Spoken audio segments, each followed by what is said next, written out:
JazzTime.com is an online store that buys, sells, trades authentic luxury watches. We make these videos so our customers can easily choose the best watch for themselves in the comfort of their own home. We offer the lowest price anywhere online. If you'd like to know the price, simply click on the link in the description below. If you enjoy our videos, we'd greatly appreciate it if you would buy a watch from JazzTime.com. Today, I'm going to be comparing the Rolex Daytona reference 116500 LN White with the Rolex Yachtmaster 40 Silver reference number 116622 on the right. I'm going to talk to you guys about the bezel, the dial, the case, bracelet, movement, try it on, and give you my thoughts. So let's go right ahead. The case is 40 millimeters on both of these, and they both actually use the same case. So if you hold them side by side, you can see that they have the same lugs, and they actually have the same case. Although I did try measuring the Daytona, and the height was 12.2, whereas the Yachtmaster had a height of 11.8, and I suspect it's because the Daytona has a more complicated movement, it being a chronograph. Okay, so the case being the same, monoblock oyster steel 40 millimeter. Let's talk about the bezel. The bezel here on the left is ceramic. The bezel on the Yachtmaster is platinum. Now that's obviously a big difference. If you don't like your watch getting scratched ever, you would probably need to go with the Daytona, but then again you'd have to pay double the price. So the Yachtmaster has a platinum bezel and is bidirectional, also checks elapsed time, and it does scratch, but it looks quite beautiful. And it's also less money. Strange given that platinum is more expensive than ceramic. Ceramic is not a precious metal, yet ceramic one is much more expensive. Anyhow, so let's talk about the dial. Now, the dial on the Daytona comes in either white or black. The Yachtmaster comes in either dark rhodium. This silver dial is actually discontinued. They have it in rhodium or blue now.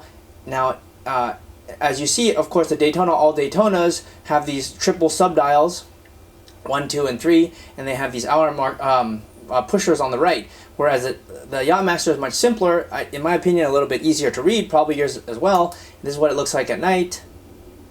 And you can see, obviously, the Yachtmaster is a bit easier to read. If that's important to you, you might want to choose a Yachtmaster, and it's also half the price. So let's talk about the movement now. The movement is using a 4130 and on the Daytona, and it's been around for a really, really long time, like 20 years. And the Yachtmaster uses a 3135, which has also been around for a long time, something like 30 years. They're both tried, tested, and they're really not going to fall apart. They're both great. I really can't say I'd choose one over the other because the movement is tested. Now let's talk about the bracelet. The bracelet is an Oyster flat 3-piece link, Oyster steel, and they both have the folding Oyster lock safety clasp with easy link 5mm comfort extension. What does that all mean? And this basically means that these bracelets are the same. Now hold them side by side. You can see they're actually the same, although they have different bracelet numbers. This is the clasp. They all have the newer style, and they both have this 5mm comfort extension. Okay, which you just pull out like that, and it becomes larger. Both the Daytona and the Yachtmaster have that. Now, if you want to know my thoughts, well, you know, the Daytona is iconic, you know, but it's also double the price. And, you know, if you can afford it, if you don't mind paying over retail, the Daytona would be a good watch for you. It's stainless steel, it's very cool, it's iconic, it's coveted, not a lot of people have it. You know, you'd be the talk of the town. Whereas the Yachtmaster, I really think it's great for the bang. It's a bang for the buck. I mean, it is steel. It's a steel Rolex for a really great price. It's actually one of the, you know, not so many people know about the Yachtmaster. I think it's still a great watch. You know, they're both 40 millimeter. They both accomplish the same thing. Just kind of depends on your budget, if you ask me.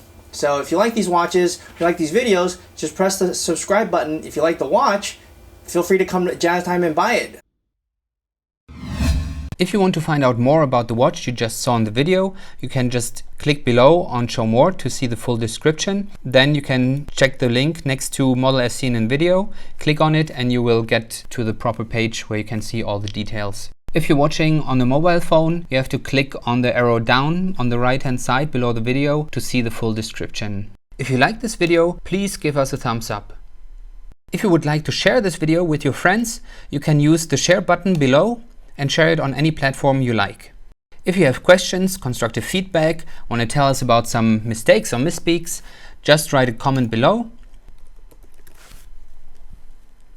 If If you want to see more videos like this, you should subscribe to our channel and visit our channel page where you can find all the videos. And if you're interested in a specific watch brand, you can check out our playlists. If you want to check the price for a watch or want to buy one, remember at jazztime.com you always get a steep discount, so you should check the prices with us. If you want to know the price for a specific watch, just go to Google, type in JazzTime, plus the brand, model and the details you're interested in, and Google will find the right page for you. Thank you for watching.